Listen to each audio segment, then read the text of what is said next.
When you start living with the end in mind, everything starts to change. What are people going to say about you? What message is your life going to speak when you're long gone?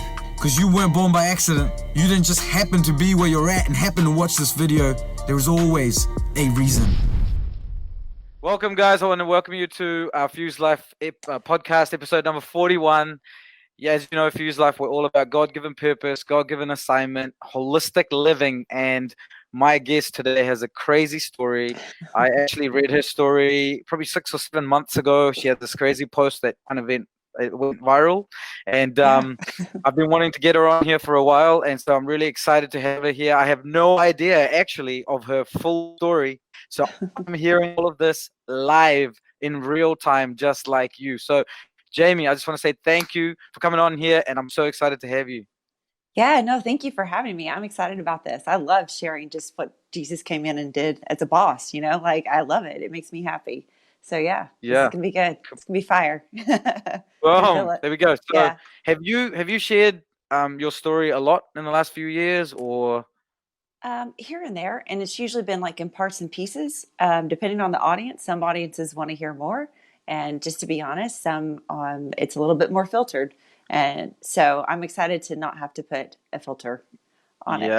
Yeah. Come on. This is no filter. Fuse Life, no filter.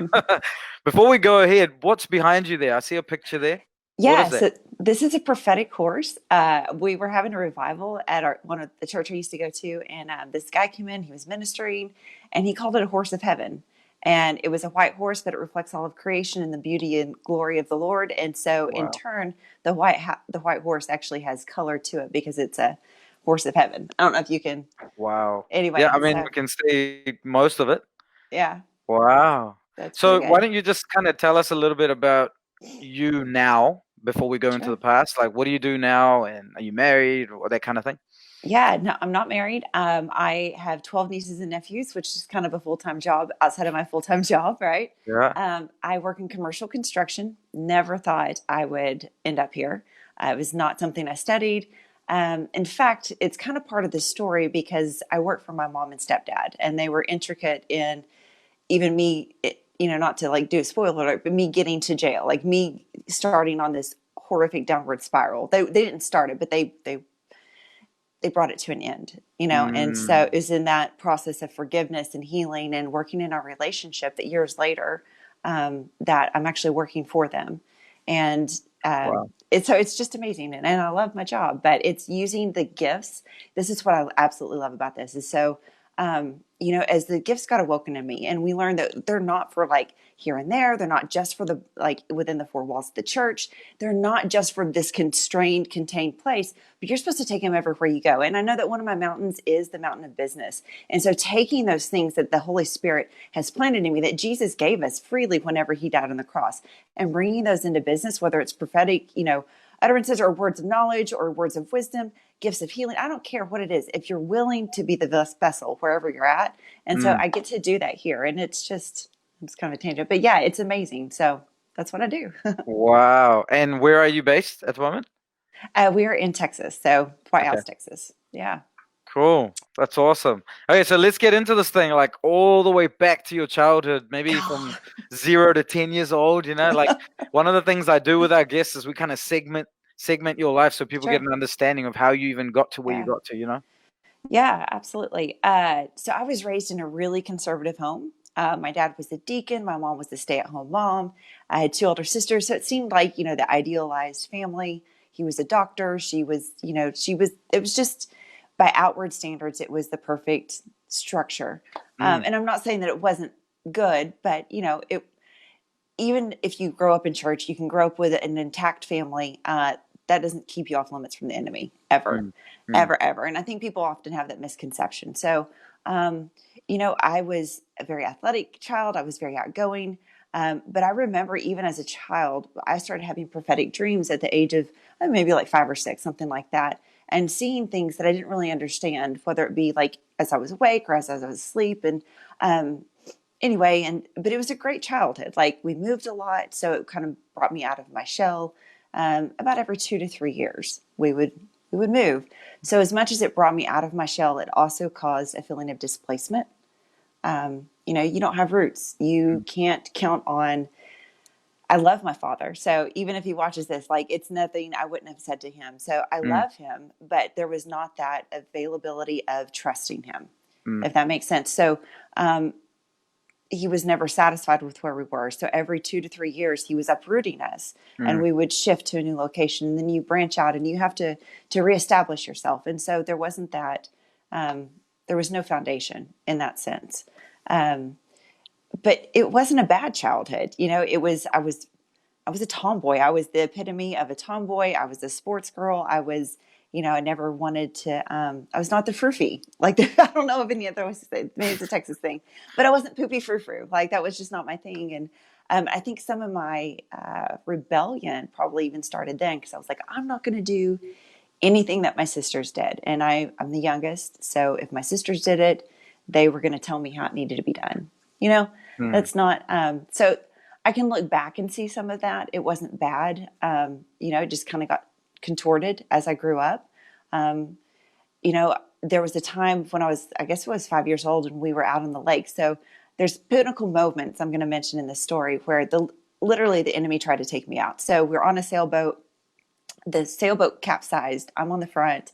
I have a life jacket on. I can swim, but it's sinking too fast, and I'm stuck underneath the boat, right? And it's going under. And my sisters are out. My dad is out.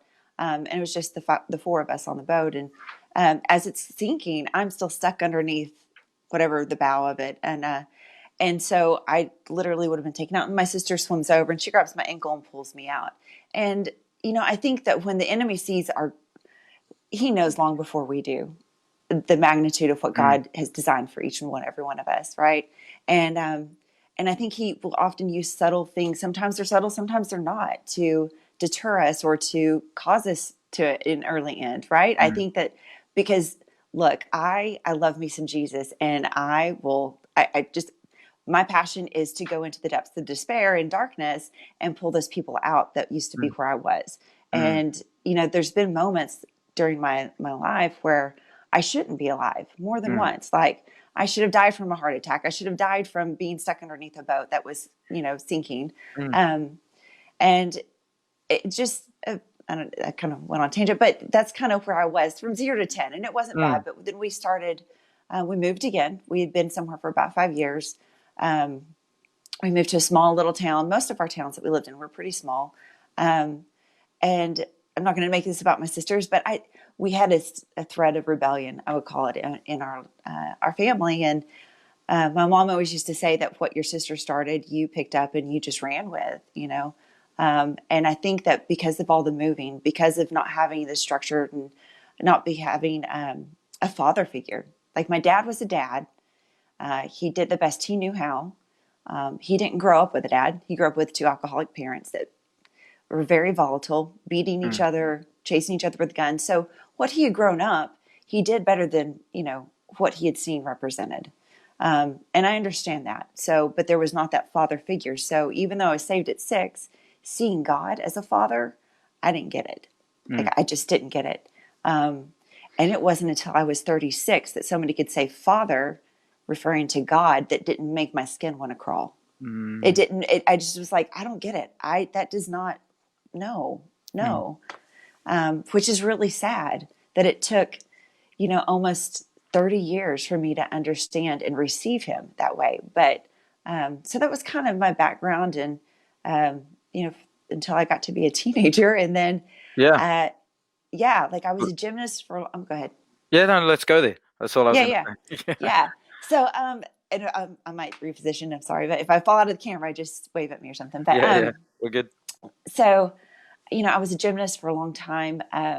If you know anything about gymnastics, it's all about your size. It's about your ability, but it's a lot of it's based on your size. And so when I quit, I was 4'11", 90 pounds. I was a miniature little person, but I was 15 years old. And so I remember specifically at that point, that's that tenuous age for girls, especially when you're like, oh, I'm kind of interested in boys, but none of the boys, they were like, you don't look like a girl. You look like a prepubescent girl. Like, you know what I'm saying? I didn't look like a teenager.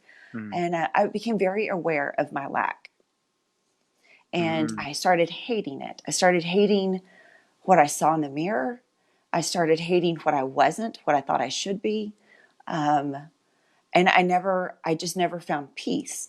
It's like I know I had peace leading up to that, but once that seed of rebellion really started growing in me, and then I quit gymnastics, and then there was that point of like, what you are is not what we want, and I remember specifically about 15 is when I really started hating what I saw in the mirror.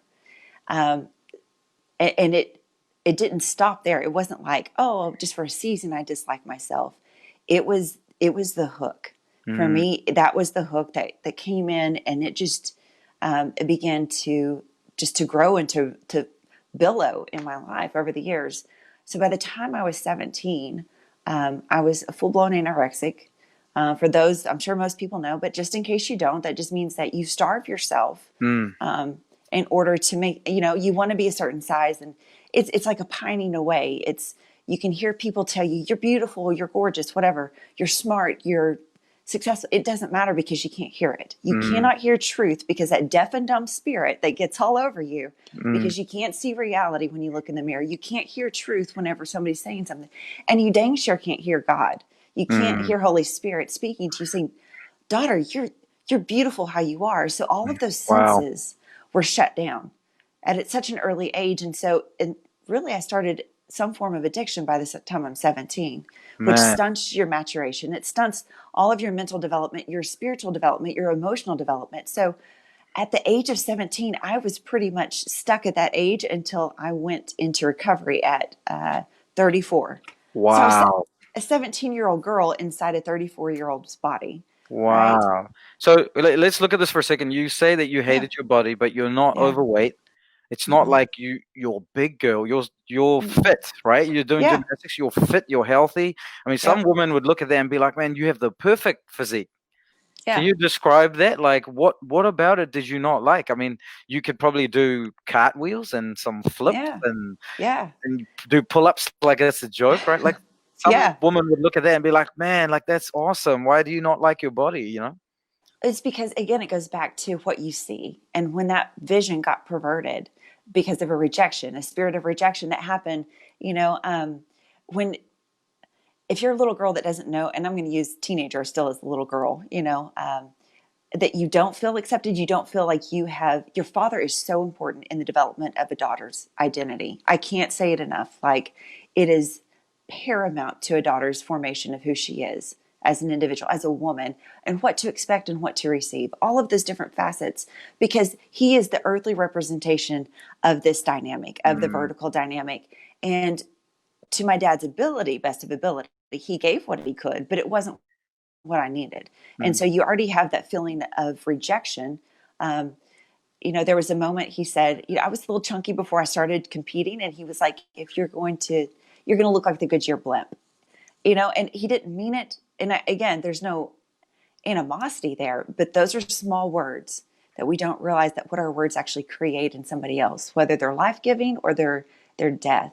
And so it just began to get watered in an unhealthy way. So I could look in a mirror and see muscle, see being fit, see being strong as not adequate, as fat, as slothful.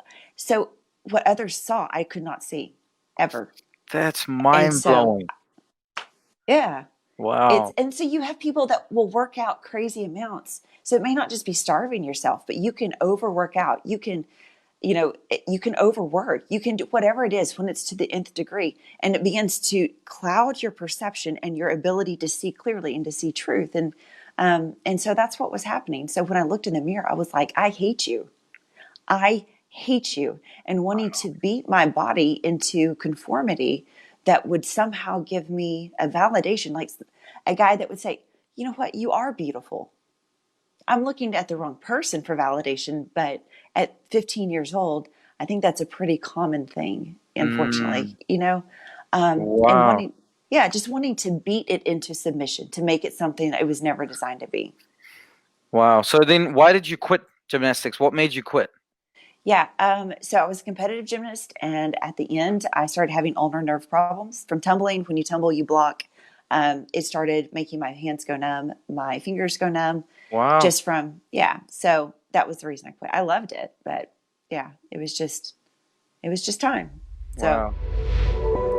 Hey guys, I just want to take a quick minute to tell you about our Royal Hybrids group coaching program. Over a year ago, the Lord started speaking to me about a group of people, a tribe that would only get their value, their affirmation, that would only get their identity from who they are in God and nothing else.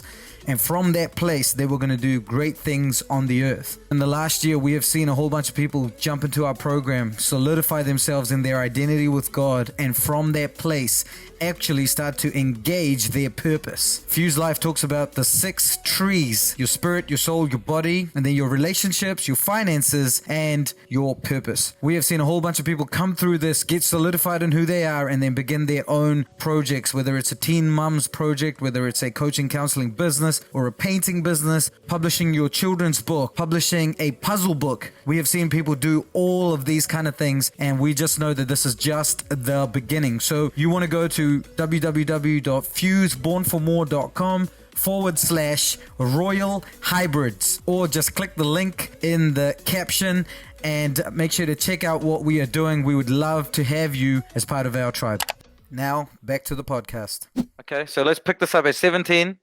You're Yeah. in this place now, and you said something about addiction. What happened? Yeah. So at the age of 14, going on 15, is when I first started smoking weed. I wasn't smoking it as much as I was selling it for a boyfriend that I was dating, which made zero sense. I know. I always figured this is such a, it was all about the hustle. So if it wasn't a good sack, you could have, it just wasn't good. You could have a lot of seeds or whatever. And so I would sell it for him. So they weren't going to rebuttal or refute it, if that makes sense. So basically being the pawn in between.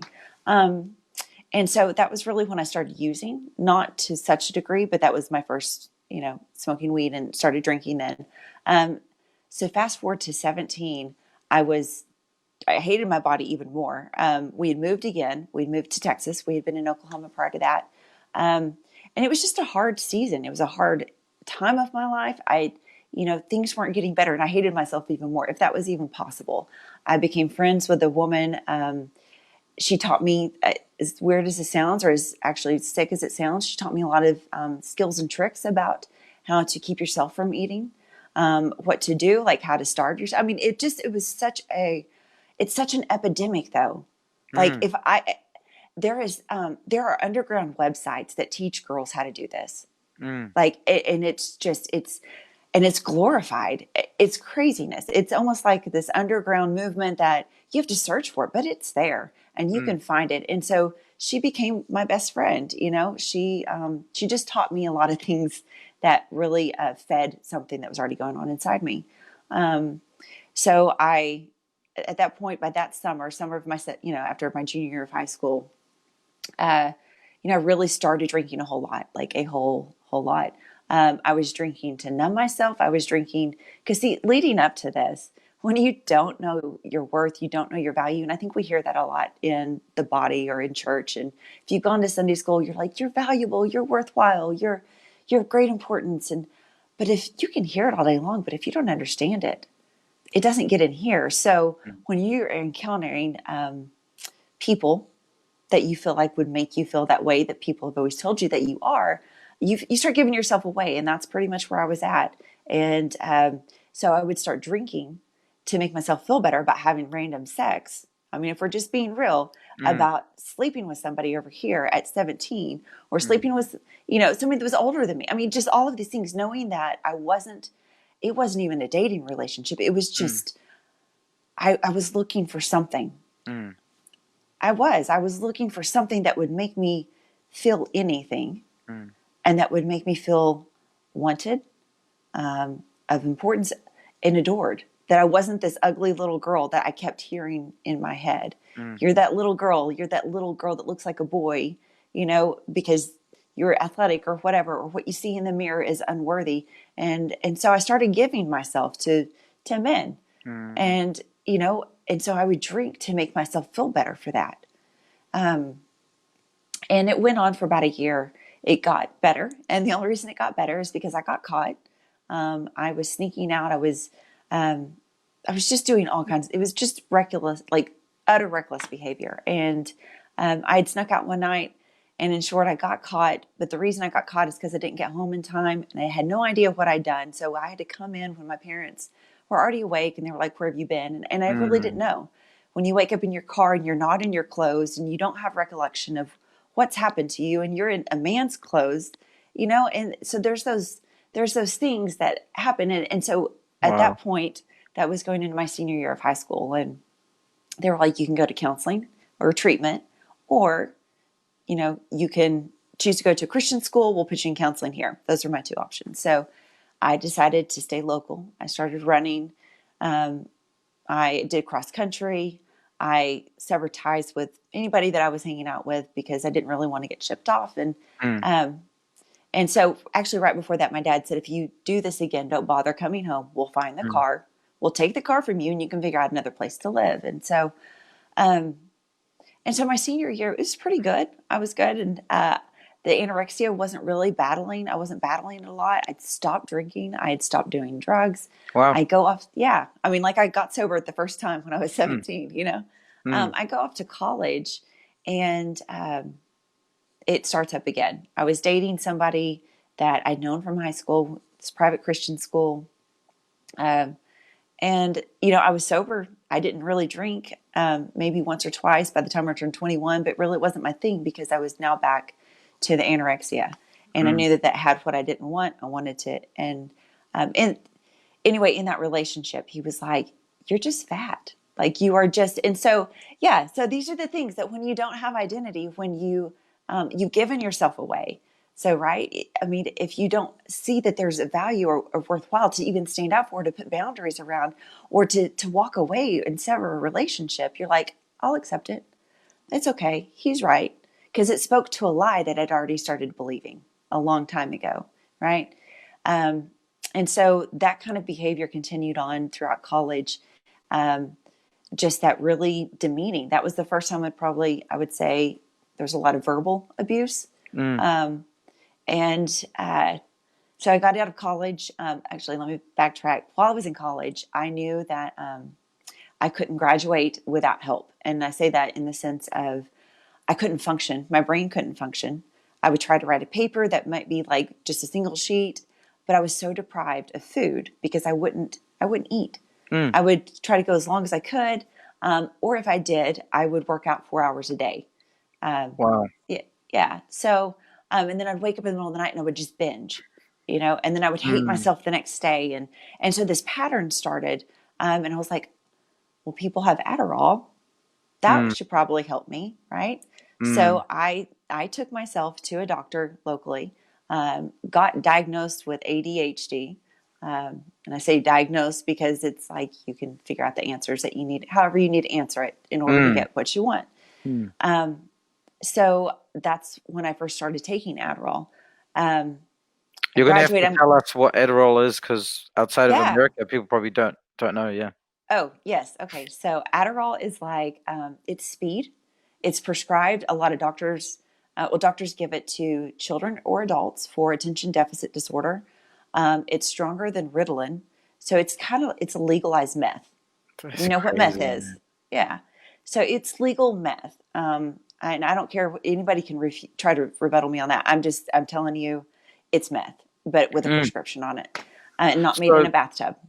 So when you say you can kind of get the doctor to give it to you, there's no actual testing, no physiological testing. It's just a few questions. You answer the questions, they give it to you, and that's it. That was it. That's all it took. That's crazy. I paid him a couple $100, and I went through some question answers, and they diagnosed me. That was as simple as that. And don't get me wrong, like I believe in modern medicine. Again, my dad's a doctor, so I'm not discrediting it. But I think that there is such an over willingness to prescribe things and diagnose and put a label on. And spiritually, if you start identifying yourself by that label, you become that thing, right? Yeah. So I just heard Dr. Caroline Leigh say that your thoughts literally can transform your DNA. So if I'm thinking if I'm thinking this about myself, and I start saying, I'm an addict, I'm an alcoholic, or I'm attention deficit disorder, or I'm an anorexic, and I start identifying myself by that, Wow. I'm Yeah. I'm accepting that, right? And so if we're Yeah. supposed to speak things like speak life over ourselves, and if our words contain the very essence of creation in them, then what I was labeling myself and giving myself justification to do by these labels, then it was becoming intrinsic in me, even though Mm. it wasn't there at first. Does that make sense? Yeah, totally. This Yeah. is probably why it's so powerful when you speak to someone's identity instead of their behavior, right? Yeah. And this DNA thing that Caroline Leaf talks about, that's powerful, man. Yeah. It's Okay, crazy. so I mean, it's, yeah. yeah. No, go ahead. No, I was just gonna say, okay, so now you're using the stuff, like Yeah. how do you use it? Like, how much are you taking? And how Yeah. old are you at this time? Let's see. I was about 20 years old. Okay. And so I would take it as much as I could. At first it wasn't overtaking it.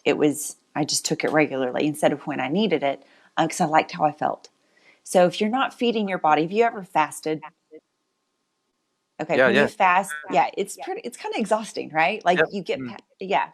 So if you think of being in a fast, but you don't already have a reservoir in you, then your brain's not functioning. You're always tired. You're lethargic. You can't, That's right.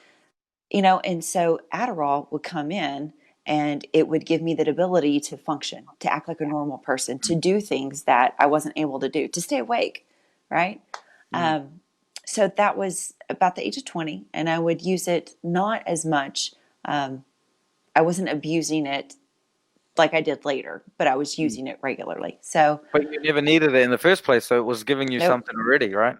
Yeah. So, and usually for, ADHD, it's to calm them so they, a person to get them to operate on a normal level because they're usually up here.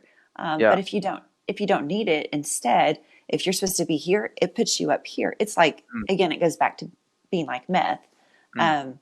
So, and that's kind of where it started. It gave me the ability to keep going when I didn't want to eat. And I felt skinny on it.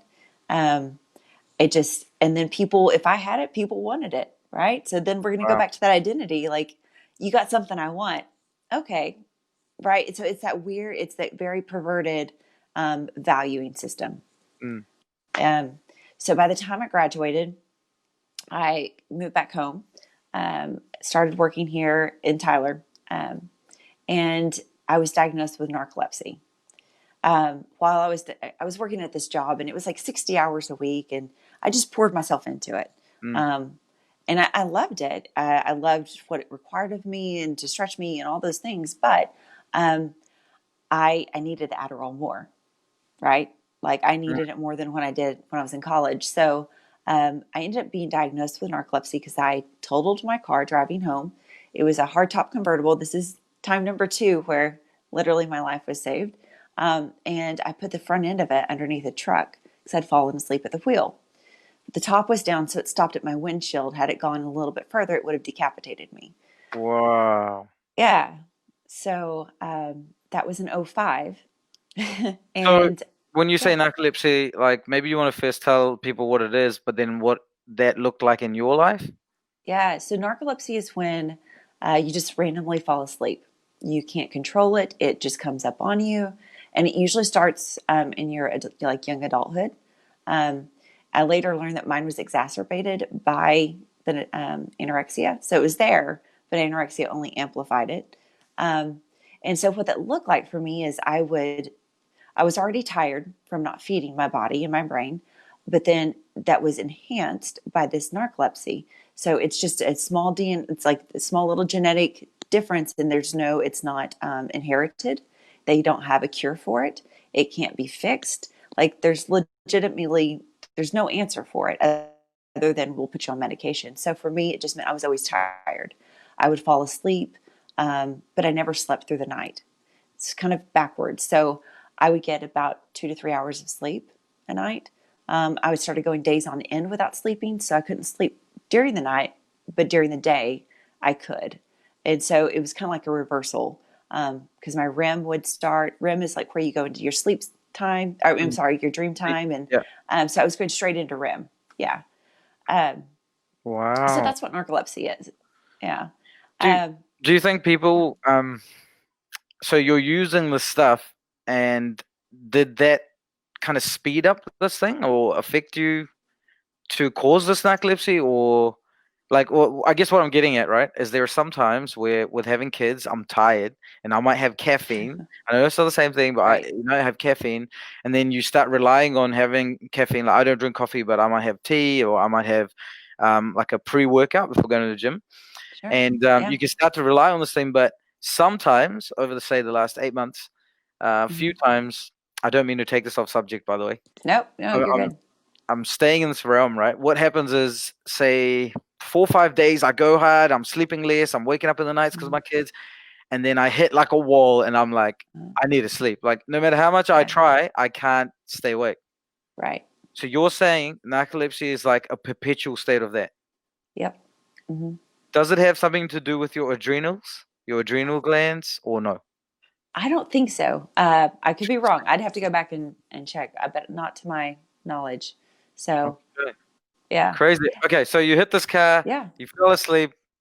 Yeah. Yep. Take Fell it. asleep. It stopped at the windshield, right? And I'm kind of pulled over, but not really, just because I'm stopped because I'm underneath the truck. And cops show up, obviously, and they're like, "Have you been drinking?" And I'm like, "Nope."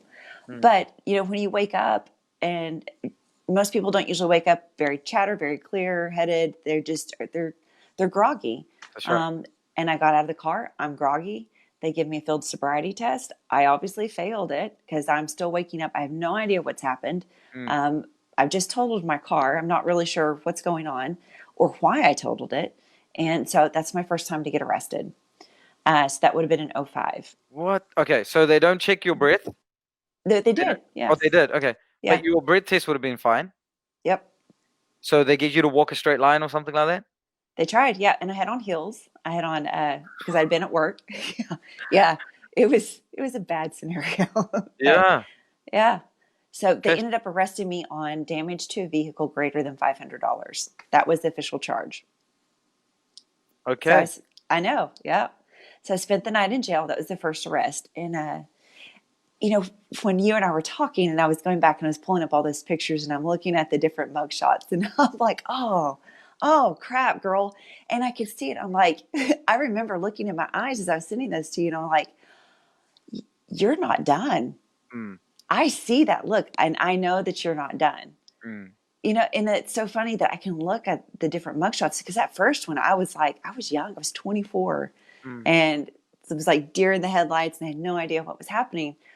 But I also knew I wasn't willing to change at all because that meant I would have to give up control. That meant I would have to acknowledge the shame of the behavior that I lived with because I wouldn't eat in front of anybody because at this point, eating was shameful. It just was embarrassing, which makes zero sense. So it was like heaps of shame, right? The thing that could have brought me freedom just by speaking it was the thing that kept me ensnared in even greater measure every single day.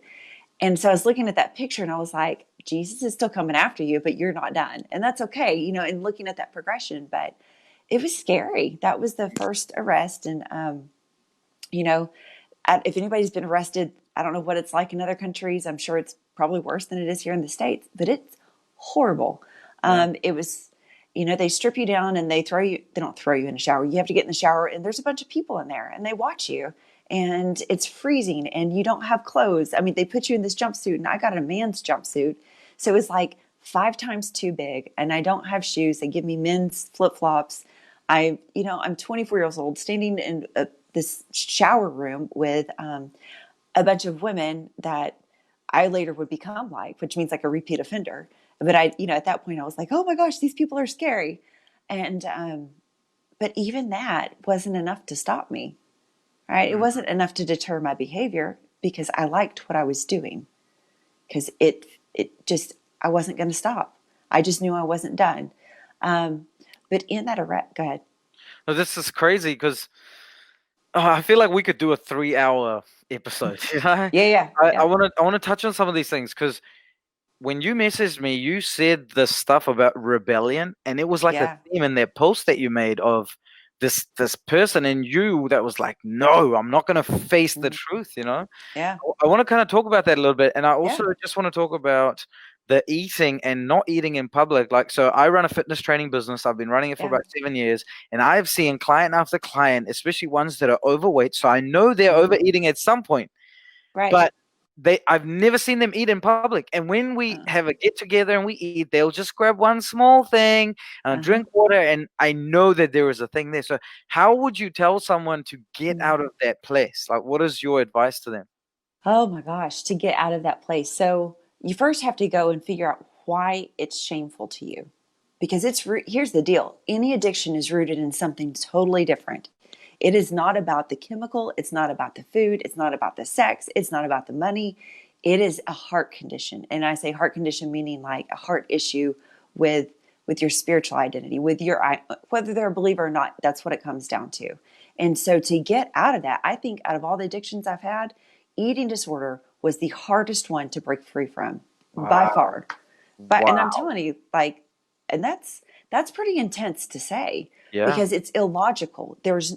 The other ones have to do with tangible things that you consume or that you do.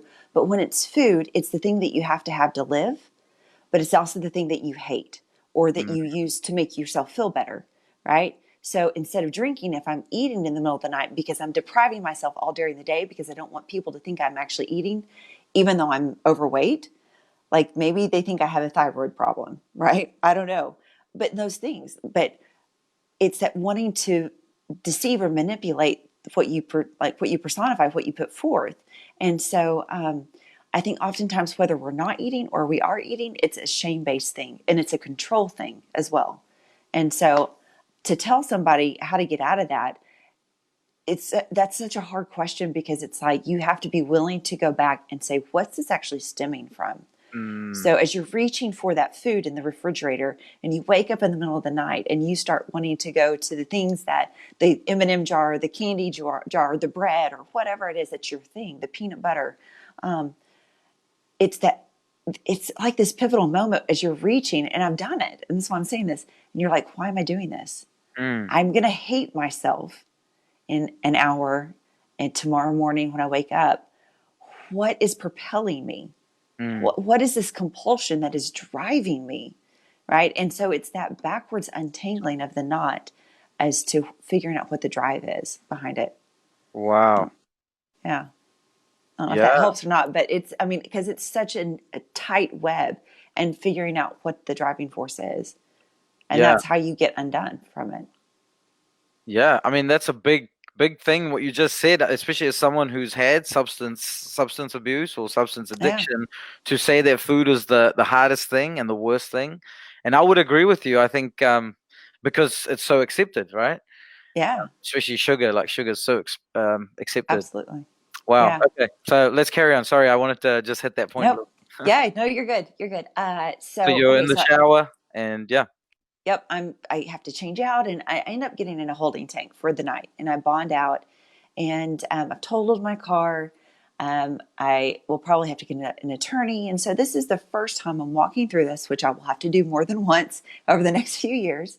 And the attorney that I met with was a godsend. He was like, I think you got a problem, right? Not a chemical problem. I think you got a problem, and I think if you want out of this ticket or this charge against you, you need to go get help.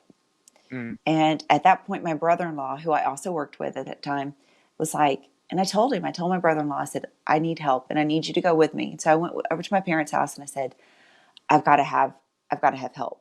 At this point, I'm 5'6". I might've been 100 pounds.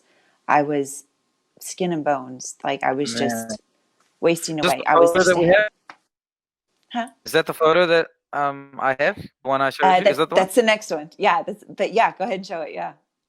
So, okay. Yeah. So you keep talking. We'll go there. This is the photo, guys. It's crazy.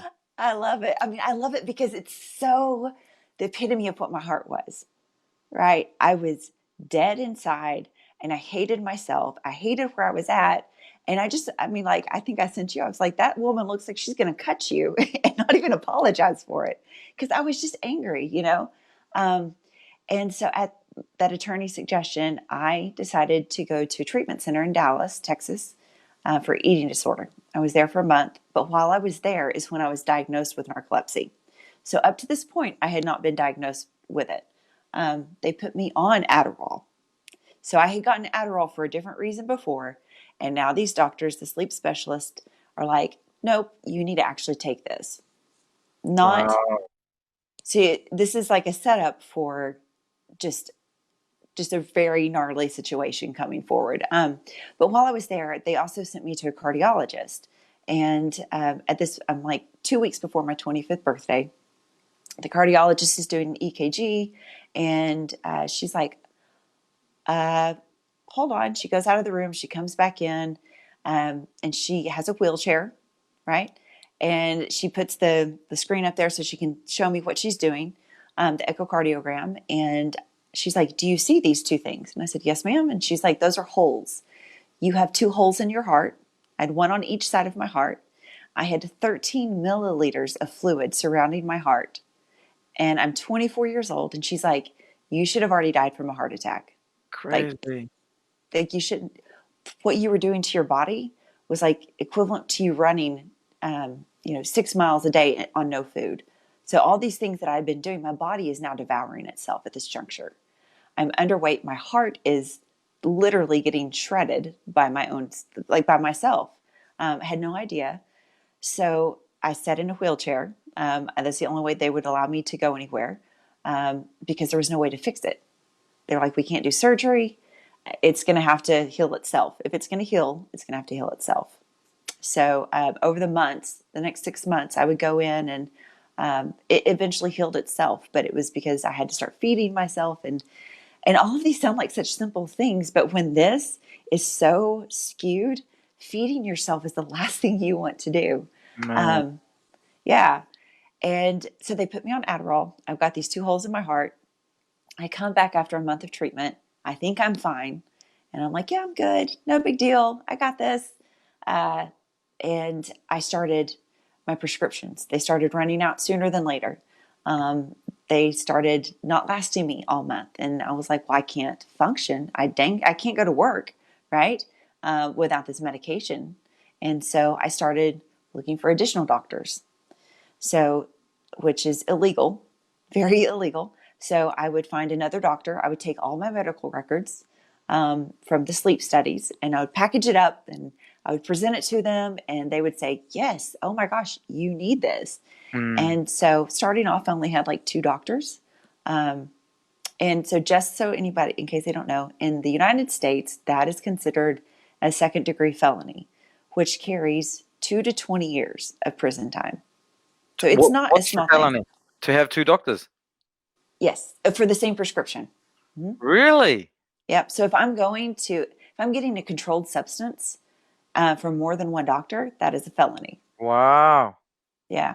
So in 2005, I started this process of going to another doctor, and I would pick up another doctor, and then I would so I would stagger these things. It's all manipulation. It was such manipulation. That was my life. But everything else started spinning out of control. My eating started going down again. I started losing weight. I started getting all these cavities, and because my body was now taking all the calcium from my teeth. And I got arrested again because I got into another accident. No, excuse me, I didn't get into an accident. I was driving. Let me backtrack. They gave me another medication. It's called Xyram. And in this medication, it's like GHB, which is the date rape drug. Okay. It's a prescription version, and it was supposed to help me to sleep, but I would abuse it as well in the sense that I would take it early, and I often would go drive while I'm on this medication. So more than once, I would be driving. And so if you don't know what GHB is, basically it erases your memory. You have no recollection of anything that you do. I think the picture that you have got posted was in between. That was like my 2nd arrest. So it was after the treatment. I'm on all of these medications for the narcolepsy. I'm abusing all of these things. I've started drinking again. I'm probably back down to 100 pounds, maybe less. And I get pulled over in my parking lot. I know this sounds crazy. So if your car is running or your keys are in the ignition, you can still get arrested. So I fell asleep in my car, and that's what you're looking at. But I was full of meds. That's all it was. there's another arrest in between all this where I did have alcohol in my system. And this is the grace of God, because when they sent it off for testing down in Austin, Texas, it got lost. Both the alcohol and the blood both got lost. And so, which doesn't happen. So there were multiple times through all of these years, the next, 2005 to 2014, that literally God was coming in and saying, I'm giving you a chance. Like, I'm calling you on the carpet, but I'm giving you a chance to stop what you're doing. So I was out of control. Like, that woman that you're looking at, she just looks bitter and angry and lost. And so the men issue came back. So I was dating. And if I wasn't dating them and I was interested, or they gave me interest and they made me feel good, I was having sex with them. Like, that's, that's what it is. God, I hate the statement. It's almost like a prostitution. You're prostituting yourself. Whether it's emotionally, whether it's for drugs and alcohol, whatever. If you are giving yourself away for something in return, it's the same thing. And so that's where I was at. And I had gotten into a relationship in 2008, and it started off good, right? And my family actually came in and had an intervention for me, because they were like, this is not wise, Jamie. And I didn't listen to him, unfortunately. That was the first time I'd been in a relationship where there was physical abuse. It lasted for 5 years. So it started off with a verbal, right? He drank, so I drank more, and we drank hard together. I would take a bunch of pills, and I didn't know he had a porn addiction. So it wasn't until after we moved in together that I found this out. And by that point, it's kind of like, well, I'm here. Yeah. I'm here. So I'm just going to go with this. So the verbal abuse was how it began. And then it kind of segued into sexual abuse, sexual exploitation, because you're in a relationship, or married. Those things are not permissible. And just saying that. And and then the physical violence started. And I never had experienced it. Like, that was not a world I had lived in. I'd lived in a lot of different situations, but that was not one I was ever familiar with. And so over the next 5 years, the abused, which was me, became the abuser. And I think you see that a lot, whether it's a man abusing a woman, or vice versa, or a father, mother to a child.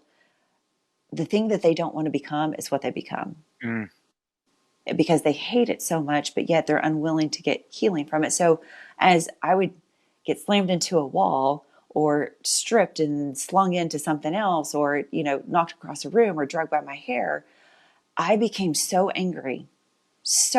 And I'm probably 90 pounds. I might've been 100 pounds at this point. And this guy he was a big guy. He was like 6'4". And so at that point, you have the option of leaving, but for my mind, that was not an option. So that rebellion that we talked about, just still so deep in me. And I would bow up to him. I would stand up to this giant man, right? And the imagery of it is ridiculous. Like, what am I doing? And so in my anger that came out, I began abusing him. And so I'm not without fault in it, right? Like, I hated what I received, but in the anger, I would turn it around and I would lash it out on him. And it became such a toxic relationship that even after I left, that violent streak in me that I had found in that relationship, I carried it with me, and I didn't know it. I thought it was only the fault of him. Yeah. And Wow. So you're like 40 kgs, like 45 kgs. This guy is obviously doing crazy things to you physically and verbally and sexually, right? This is crazy.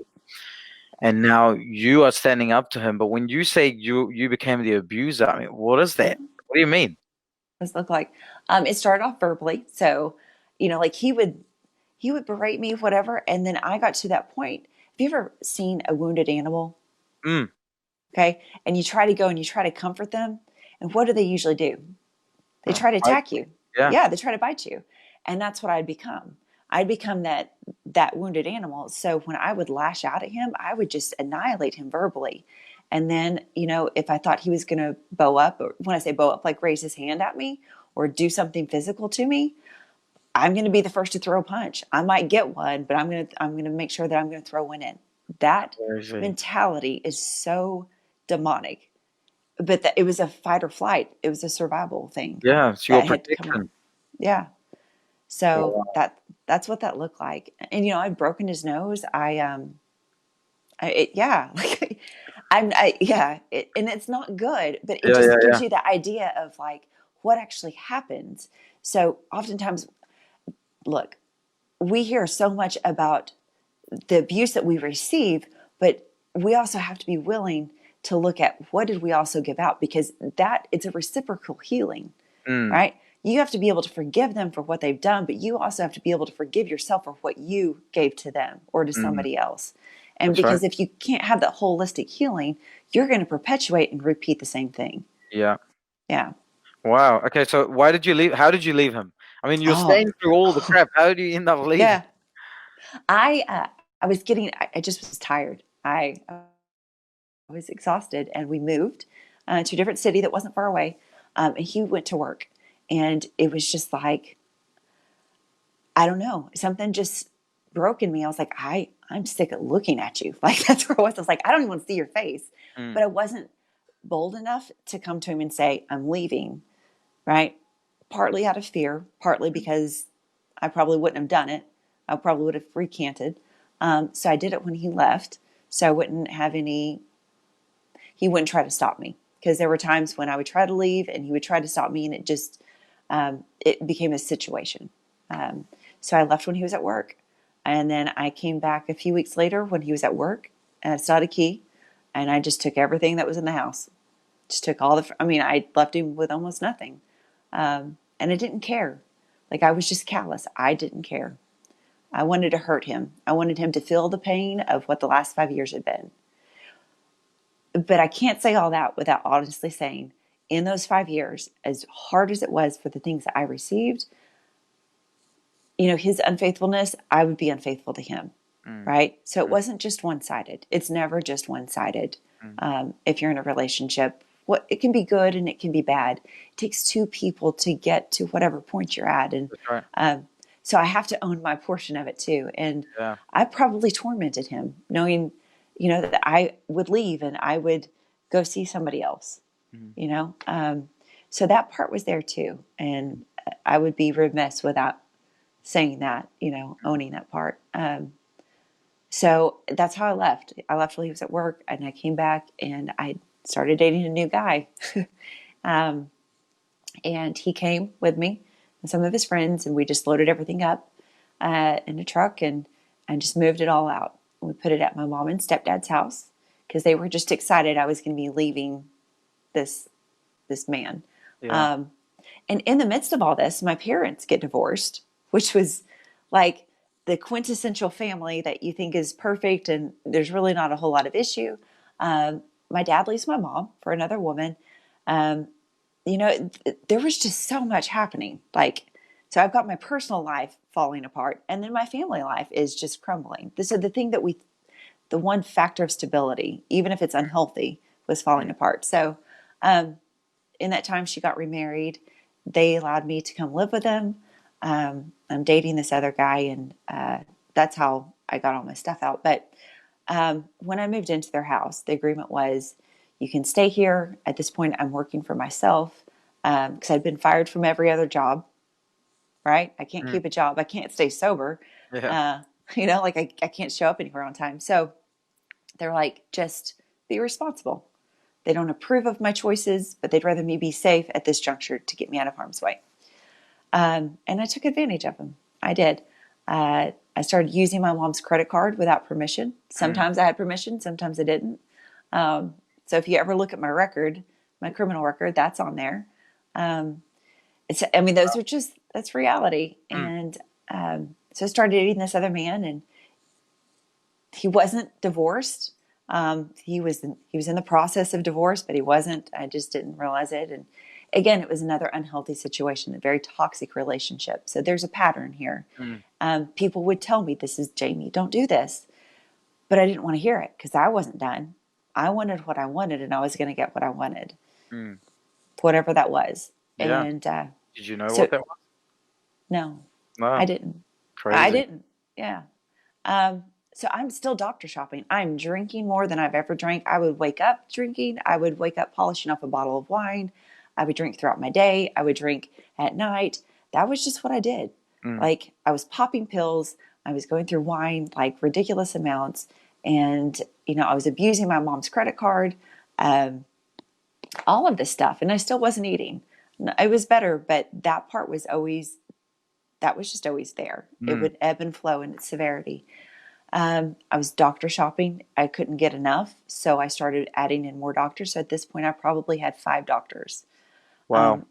My base prescription because I don't have any more, but it was 3 pills at 90 milligrams, which is a lot, a day. And so I was taking about 8 to 10. Wow. And that's just from one. So I was probably quadrupling every month what I was supposed to be taking. So by 2014, I'd had a falling out with my mom and stepdad, and I leave, I move out, I'm homeless. There was a point in time I live in my office. I had gotten a different job at this point. I don't have anywhere to live. I'm living in my office because my boss was kind enough to allow me to stay there on a blow up mattress. And otherwise I was living out of my car. So if you saw me, I looked fine. But if you talked to me, you would realize there was nothing there. So I didn't realize at this point, when my mom and stepdad kicked me out, they then in turn found a lot in the room that I'd been living in: empty pill bottles, empty wine bottles, prescriptions that didn't have my accurate name on them. They had a version of my name, but it wasn't my real name. And so they went to the DA, the district attorney, and they turned me in. So for the next year, the DA started building a case against me. They would track, and I didn't know this until way down the road. So they would track my prescriptions. They would track where I would go get it filled. They would track what doctors I was at, my credit card use. And so they started building a case against me. And in August of 14, I'm driving, and I get pulled over for an expired registration sticker. And I'm like, well, dang, I'm not thinking it's a big deal. I've paid off some outstanding tickets, whatever. And the sheriff's deputy, whatever, he's like, Miss Boersma, I'm going to have to take you in. And I was like, for a registration sticker? He's like, I can't tell you what's on your, what's out. I can't see it, but all I know is that I have to take you in. And I was like, whatever. I've gotten out of everything else. All right. I've gotten deferred. I've gotten the tickets dropped. My blood test has gotten lost. My urine test has gotten lost. I've gotten out of every situation. Right.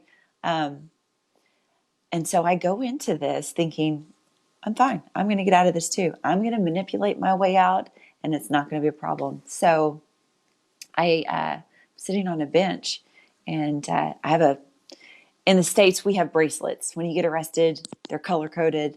I had a blue one. So that means it's a misdemeanor, and everybody else had red ones. And I was like, oh, good. It's just a misdemeanor. No big deal. I'll be out of here.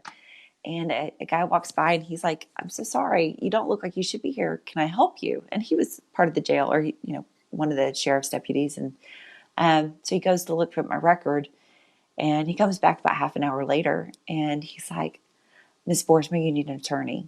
You need an attorney now. And I was like, snap. That does not sound good. That sounds really bad. That picture that I sent you, I've got on a white top, and my hair is, kind of curly, whatever. That was then. So that was the beginning of the end. So I bail out. I get out of jail at that point. But before I do, I'm in there for about 3 days. An investigator pulls me out because I still don't know why I'm there. He pulls me out and puts me in this little office, and this older gentleman, and he's kind of a cowboy. And I sit down, and he's got all these sheets of paper sitting in front of him, and I'm looking at him and I'm like, oh, because I can start seeing some of the words on there, right? And he pulls out a tape recorder. He hits record, and he said, "Do you understand? You don't have to speak to me." I was like, "I understand." And my first thought is, I wonder if my mom has been angry at my dad and has accused him of participating in this, because I know what I've done. Like, I have taken prescriptions and I have manipulated them. I knew. I remember having that moment at a drive-through pharmacy thinking, I know what's coming, but I don't really care, because I want what's on the other side of that glass, because I've got to have that prescription. I have to. I can't function without it. And so, anyway, and I just told him, I was like, look, I just need you to know my dad, he's a doctor. He didn't have anything to do with this. And he said, well, nothing's been mentioned of it, but thank you for your honesty. And I'm sitting there, and this is the first time, like, I got saved at 6. I loved Jesus, and I fellowshiped with Jesus, and I followed him up until my teens. And it was the first time I'd heard Holy Spirit in about 15 years. And I'm sitting there, and Holy Spirit says, if you will be honest, I will give you grace. And I was like, what? Like, I don't know what's coming down the line. But that's all I heard. And it was a pivotal moment that I had to make a choice. I had to make a choice whether to be obedient to the unction that I had just heard, or just to keep doing that rebellious spirit that had been in me and just trying to manipulate my way out. And so I looked at this man and I said, I need you to know, because I'm looking at the sheet, and I said, I've done every single thing that's on there. And when I say done, it was every prescription that I'd had filled, and the doctor. So it was prescription, doctor, pharmacy, every line item for the last 8 months. And there were 19 prescriptions. I should have only had 8. And I said, I've done every single one of those, but there's also one that you're missing that I just had filled a week ago, right? So about 5 days before that, I'd already had another one filled. I didn't pick it up. And I began just to unfold to him, like, I did this and this and this. And I just started spilling myself to him. And he had such compassion on me. And I would love to think he's an angel, because I don't even remember his name. He allowed me to use his phone, which isn't even legal, as far as they're not supposed to, but he gave me his cell phone. He said, I don't know how you're going to get out of this. But you can use my cell phone. You can make one call, because the phones are only at certain times that you're allowed to use them. And anyway, and so I had 19 counts of second-degree felony, and each one carries 2 to 20 years. Wow. So you do the math on that. That's crazy. So minimum 20 years, minimum, if they run them concurrent. And so after I was honest, he stops and he looks at me and he was like, because you've been honest with me, I'm going to go see if I can find the judge and see if she's still in her chambers. And I'm going to ask her if she would consider dropping any of the charges. And I was like, oh my gosh, thank you. Now, at this point, I don't know what a second-degree felony is. I don't know the extent of it.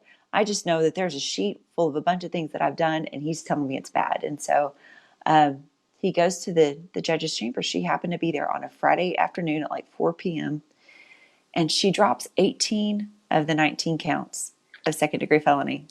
What? Yeah, 18 of the 19. And so, again, it was one act of obedience. The smallest, Holy Spirit doesn't always yell at us. He can, right? What did Holy Spirit say again? If you be honest. If you'll be honest, I'll give you grace. Give you grace. Wow. Mm-hmm. Yeah. So, and that's what happened. And so I was honest, and they dropped 18 of the 19. I get out of jail. I've got a bond. I've got all these things happening. I had to go get an attorney, but I don't stop drinking, because I still think I'm exempt from the law.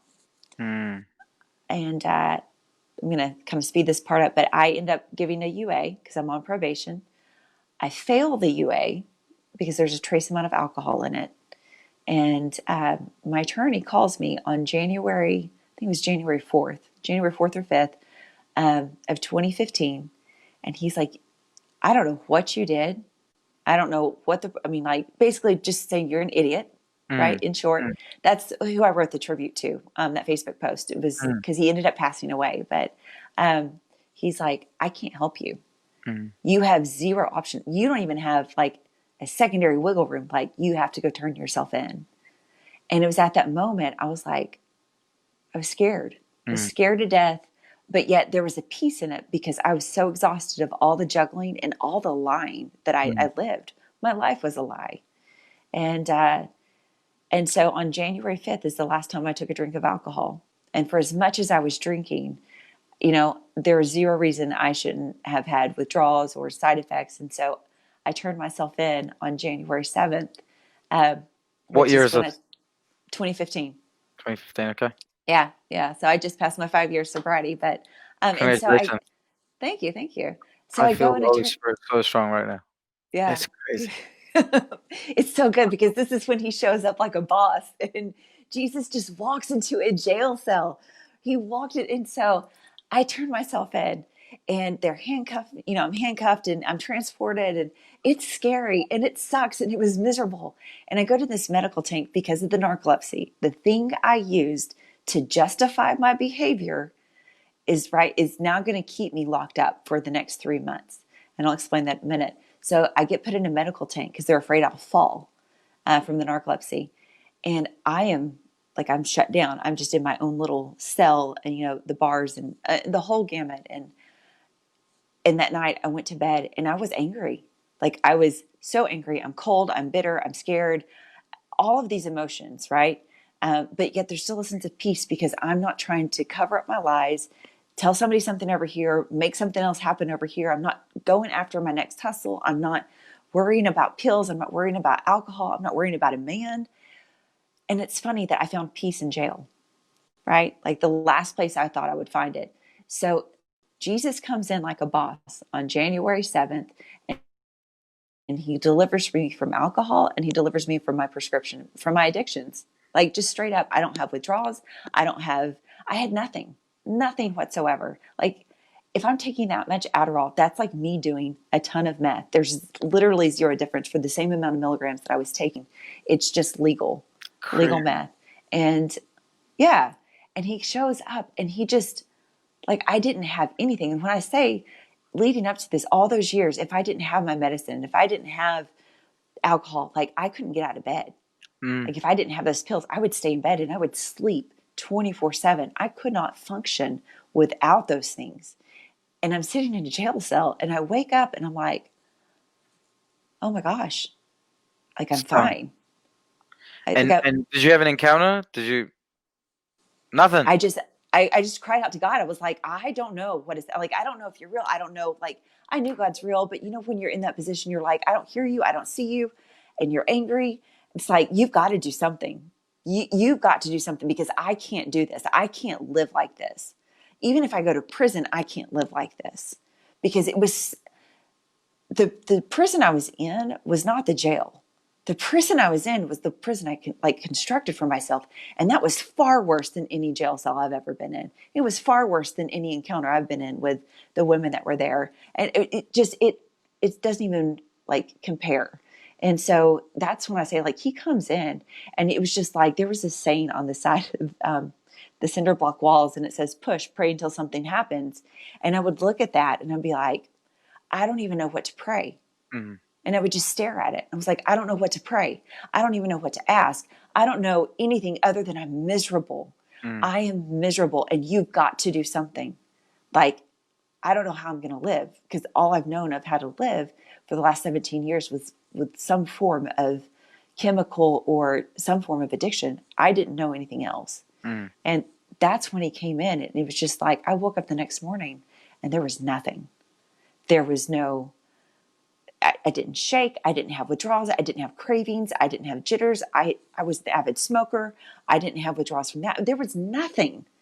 And if you know anybody that's tried to quit smoking or tried to quit drinking when they have a problem drinking, that is not something that you're just like, oh yeah, no big deal, whatever. That's right. Yeah. So you wake up, it's gone. Now what? Now I'm stuck, right? Now I'm grateful, but I'm stuck in jail. And that user mentality is still there.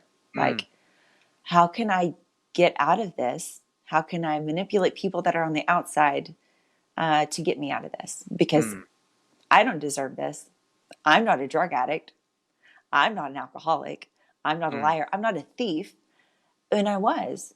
Like, up to this point, my parents, my family had changed the locks on their doors. They changed garage codes. I mean, so I couldn't use the keypad on the garage because I wasn't allowed in their home. My sister walked in one time with me rifling through her purse to take money out of her purse. Wow. I was a thief. I was a liar. I was that person on the cross, right? I was the thief and the liar. Like, yet I wasn't. I knew how to cry out to Jesus, but yet I didn't have the words to articulate it. And that user mentality had not yet gone. The deliverance had come, but this part hadn't changed.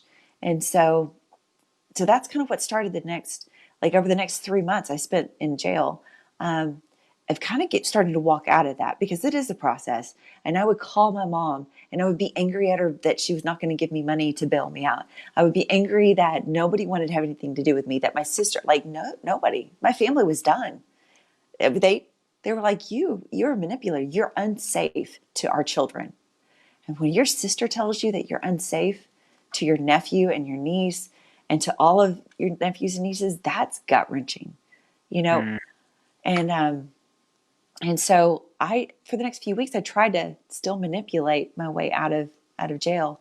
They transported me to a different facility.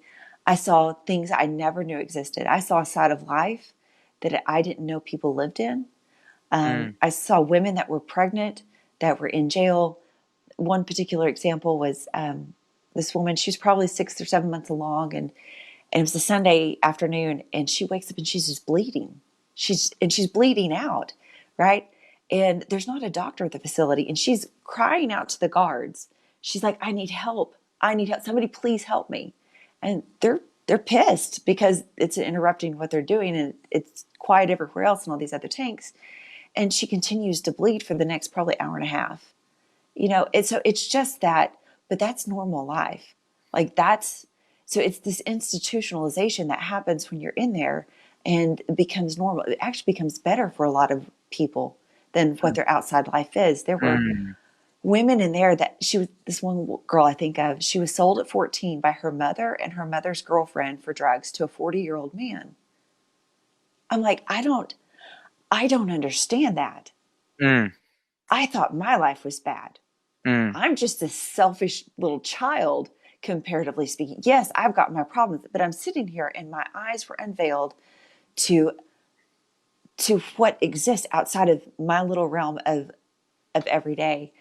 To be pimped out, to be sold by your mom, to be raped by your brother, to have his baby and then it die, and then you're so embittered because your uncle's raping you and your brother's raping you and every man in your life is, and so you turn to be a lesbian. And these were the women, and I'm like, I love your story because it started softening my heart. My heart wasn't even calloused. It was just literally a stone.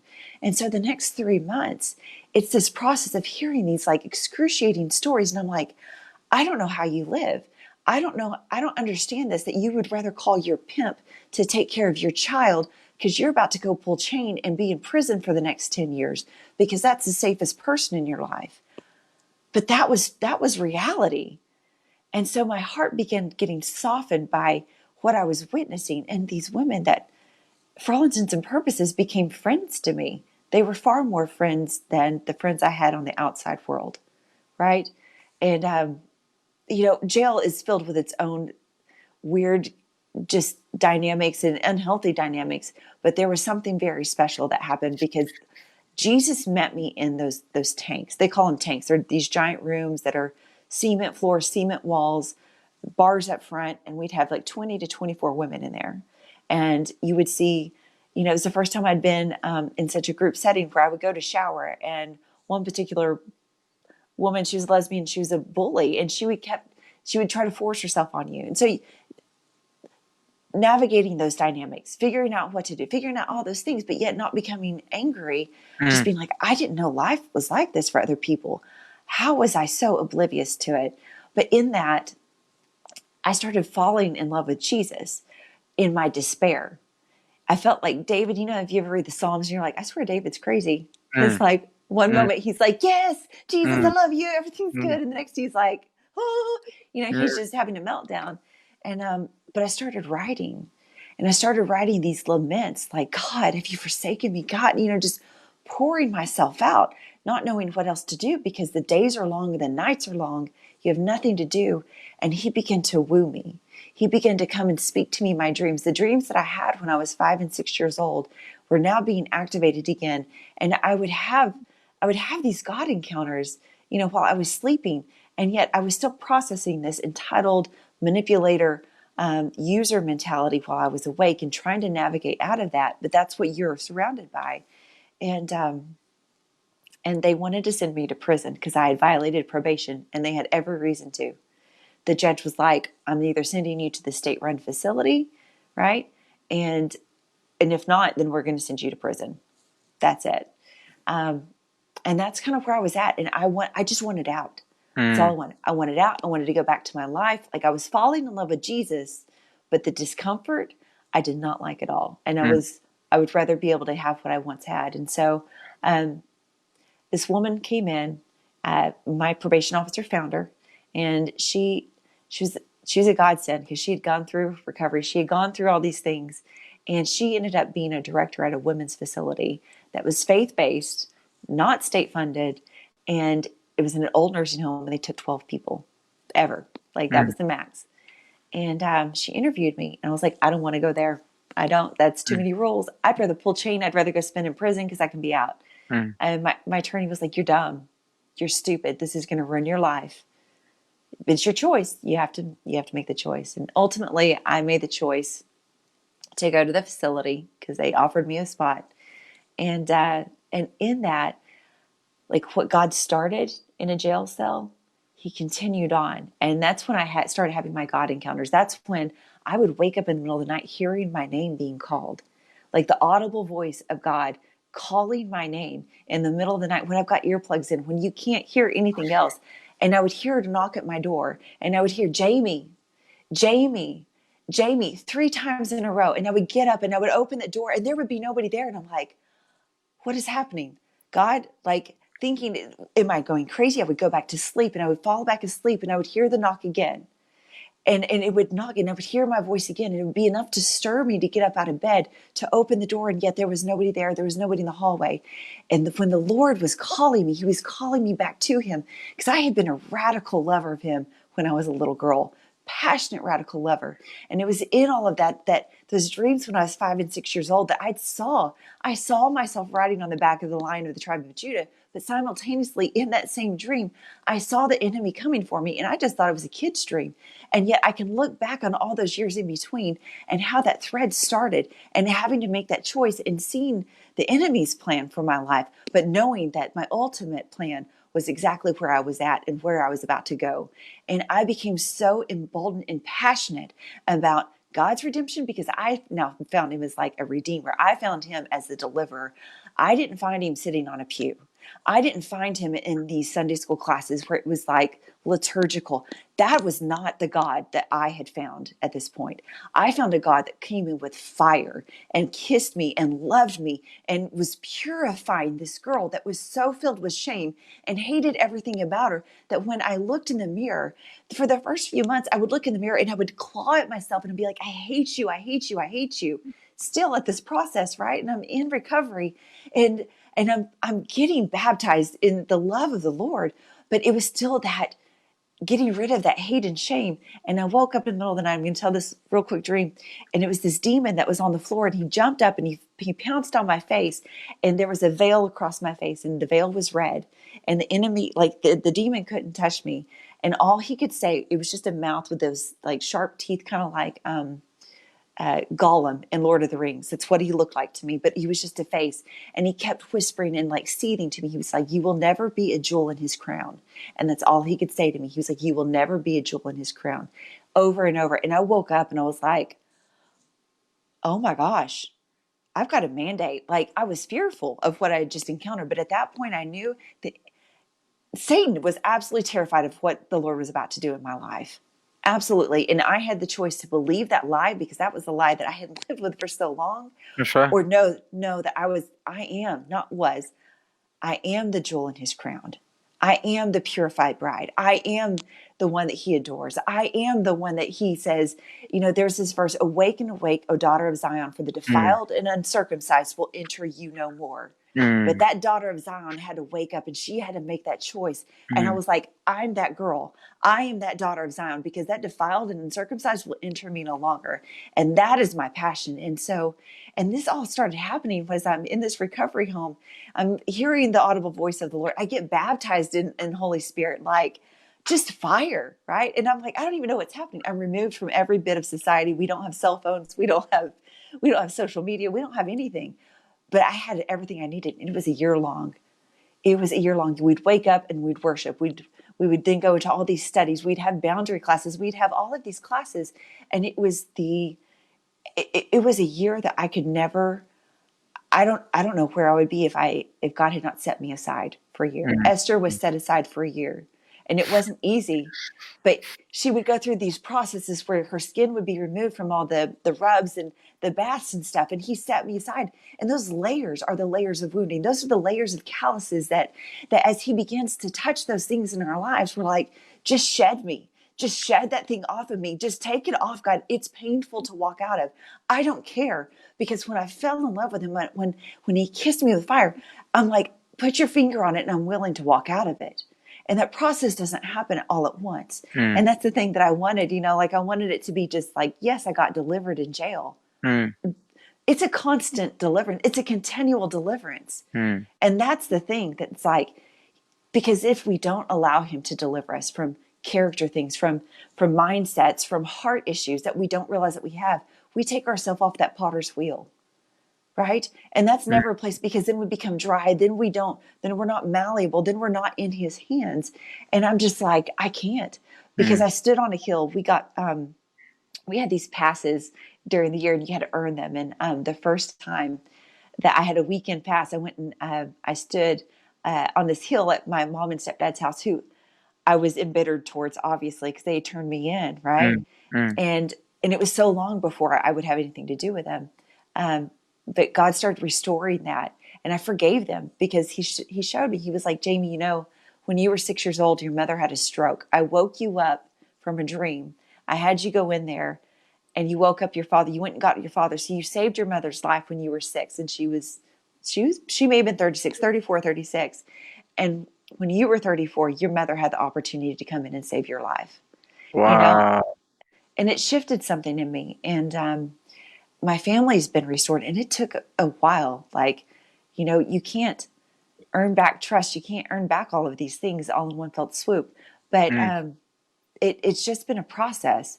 And I stood on that hill, and I remember I was just worshiping, right? I can't see anything else. I'm just worshiping the Lord. And I made a covenant with him.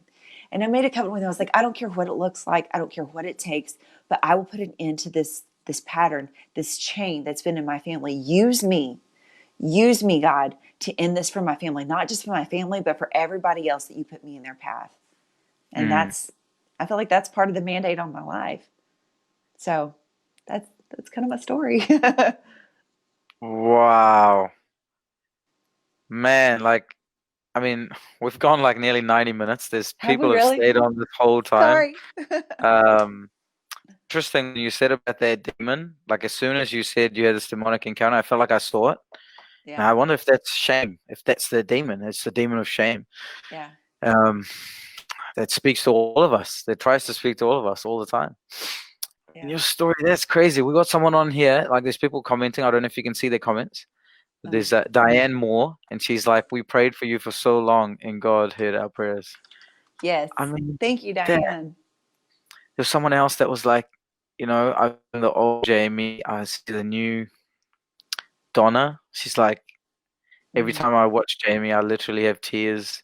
Like, I just feel the Lord, man. I feel his heart, And they're like, I knew the old Jamie, but now I know the new Jamie. What a transformation. I'm like, that is God, man. Dang. He's a hero. He is the knight in shining armor. Yeah. That's Jesus. Mm-hmm. Wow. Yeah. You're gonna have to make a movie. You're gonna I have would to love write a book. It's gotta happen. It is. It's gonna happen. Yeah. Yeah. So what? Yeah, go on. No, go ahead. You're good. No, you can go.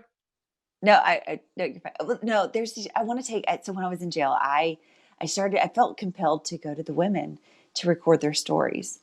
I figured most of them don't have voices. And I have this conglomeration of all of these stories. Like every so often I would sit down on their bunks and I'd be like, just talk to me. Would you allow me to hear your story? Put it in shorthand if you don't want your name on it. So I got these beautiful stories of women. There was one, she was in prison in California, and she was in there with the Manson. I don't know if you're familiar with any, but he was like a murderer, and so it was the women that were that followed Manson, and so Yeah. she was in prison with him, and she was telling me her story, and then how she encountered Jesus, and yet so many of them don't fully understand the magnitude of a relationship with Jesus, which is why you see people going back into that cycle. And that's a part of deliverance. You can get delivered, you can get saved, you can get set free, but our freedom is something that we always have to contend for. And so being able to tell their stories, putting a voice to being sold, or whatever they've walked through, I would love to yeah. So yeah, Yeah. absolutely. Yeah. Wow. Pretty intense. Yeah. I mean, I feel like so many churches need to hear this and hear your experience. And even when you talk about some of the stories, like one of my issues I feel with church, the way we do things with the Yeah. body, is we're so disconnected. Like Yeah. with like the stories you're saying, they are real. They're in every Mhm. nation. They're probably on every street corner. There is something happening. But in Christianity, we can create this divide and Yeah. create and separate the very thing Jesus died to put together, you know? Yes. Yeah. We'll just go out and minister to them when we get a chance, or we'll do jail ministry. Well, you know what? That's fine. Those things are great. But where are you at in your everyday? Are you walking through Walmart or your local grocery store and you're seeing somebody? Look, you can look at them and you can see it. Are you reaching out? Are you literally being the hands and feet of Jesus? Are you walking up and being like, look, God's just compelling me to pray for you. Is there something I can pray for you? Can I pray for your healing? Being, of just being more than a cookie box, like cookie cutter. I can't even, like, I can't, that makes me want to throat punch somebody and throw up in my mouth to think that, like, like that is not the Jesus. Yeah. That is not what we are to replicate, to duplicate. That is not what we're supposed to give. It's just to be like, I'm going to occasionally go and, no. We're supposed to bring the fire. We're supposed to bring the love and the compassion. We're supposed to be the bridge that pulls all things together. You don't have to look a certain way to come into your church. Yeah. Like, no. Yeah. I'm with you, man. That's Wow. just so. What a story, man. That's crazy. Wow. Oh, Thank you. Thank you yeah. for sharing everything, for being vulnerable and being real and raw. And I don't think this is the last time we're going to have a conversation online like this, you know? Yeah. And there is something I've been planning. There is a whole Esther thing that God's been speaking to me about for about 3 months now. So it's funny that you bring up Esther. I had a few other ladies bring up Esther, and we can talk about it offline. But Yeah. I love it. man, that people are just like someone here. Fiona says, I was on the edge listening to your life story. What a Oh, beautiful story of salvation, love, and thank restoration. you. No one can be too hopeless. Yeah. Wow. So before I end every conversation, I like to Yes. get people to share a wisdom bomb or a Yeah. quote or something that's really alive in their life in this season. Yeah. What would that be for you? Man, I kind of touched on it a minute ago. The Lord told me not long ago, He's like, I've set you free. And it's up to you to maintain that freedom. And so I think so often we're like, oh, I've been freed from this. And freedom doesn't have to look just like addiction. It means like setting us free of a mindset or a heart thing or whatever. But it is so important for us to maintain that freedom. We have to work at keeping that. I pulled this verse up because it's Titus 2:14. Let me get over here. My mouse will work. Because it says, He sacrificed Himself for us that He might purchase our freedom from every lawless deed and to purify for Himself a people who are His very own, passionate to do what is beautiful in His eyes. Look, He set us free, but it's our job to maintain that freedom. It's our job to not go back. Like, we don't walk around. We're not sinners, right? We're already established as saints. So we have to walk in that freedom, but you walk in that freedom by maintaining it. And so sometimes it starts here. Whether you're going to work, whether you're at the gym, whatever you're doing, it's because it's going to come at your mind first. And for you to maintain your freedom, you got to keep this thing in line. Because if the Lord, like he set us free. Like I hate it when people are like, you're a sinner saved by grace. True. But now I'm a saint. So trust and believe. Don't misconstrue that. Don't mislabel me either, because I am a saint and I'm going to walk out everything that God's called us. And so I think that's super important. It's like when we found our freedom, when we've tasted it, it's up to us to maintain it, and to not just maintain it, but to expand on it. So, yeah. Wow, I love it. Man, you carry the fire. Boom. Well, there you go, guys. Titus 2:14. I hope you enjoyed that episode. I know we went long, but none of you seemed to care. It was great. There will be more. I have a feeling there will be more coming. So if you know women that are stuck in positions like anything we've talked about, make sure you share this with them. It's crazy, the power of a moment. You just never know what could happen to somebody who hears even 2 minutes of this. So I just encourage you to share this with people that you know are going to watch it. And I want to thank you. So, Jamie, I want to thank you first. Thank you for coming on and spending this time with us. And how do people connect with you? Just Facebook profile? Facebook or Instagram. Facebook, it's Jamie Leigh, Leigh. And then Instagram, it's Jamie L. Boersma. So I know that's kind of long, but Facebook is probably going to be the easiest. I don't have a website yet. So okay. Yep. All right. So just contact her on Facebook, probably easiest. And so you stay with me, Jamie, but everyone else, thank you for joining us. We are going to end this podcast.